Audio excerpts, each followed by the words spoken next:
A police dispatch officer answered a call only to hear a kid crying because his mother left for heaven. Here's what happened next. "Samuel, come here." Sam's father called to him one day. He answered hesitantly, not because he was afraid he would get hit, but because he felt a seriousness in the air. Sam had always been empathetic, and what he felt coming from his father was a sad emotion he didn't want to get close to. His dad also never used his full name unless he was in trouble, but he knew he'd done nothing wrong that day. "Yeah, father?" Sam said when he finally joined his father on the living room couch. "Listen, son," his father said. "I have something I need to tell you, and I need you to stay calm." Sam didn't like his father's grievous tone, but he nodded his assent. "Your mother will not be returning to our house." Sam was shocked by what his father said. His mom had been rushed out of their house in the wee hours of the morning because she forgot how to breathe, but he'd been assured she'd return. "Never? Why?" Sam asked his father. "Because she flew to heaven, son," his dad said.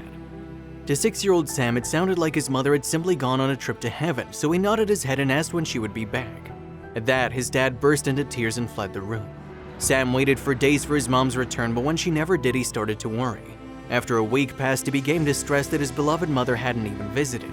He didn't even want to ask his father because each time he tried to bring up the topic, the man froze and ended up crying. One weekend, Sam decided to do something about it himself. After brainstorming for days, he decided that something bad could have happened to his mother, which is why she was having trouble returning to them. So he called the cops. The phone was answered by a dispatcher named John Lewis. 911, how may I help you? The man asked in a no-nonsense voice. "Hello, 911, this is Sam and I'm calling to tell you about my mother." "Why?" the voice asked. "What's wrong with her?" "Well, she hasn't been home for a few days and me and my dad are getting worried," Sam answered.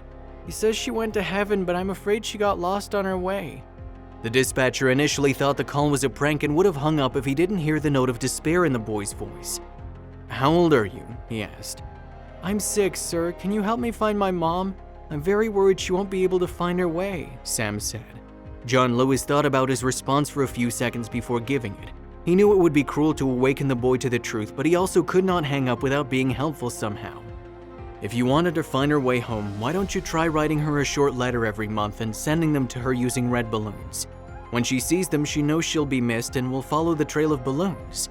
After he hung up, little Sam was excited that he'd arrived at last at a solution. Later that day, he wrote a letter to his mother explaining how the house looked without her.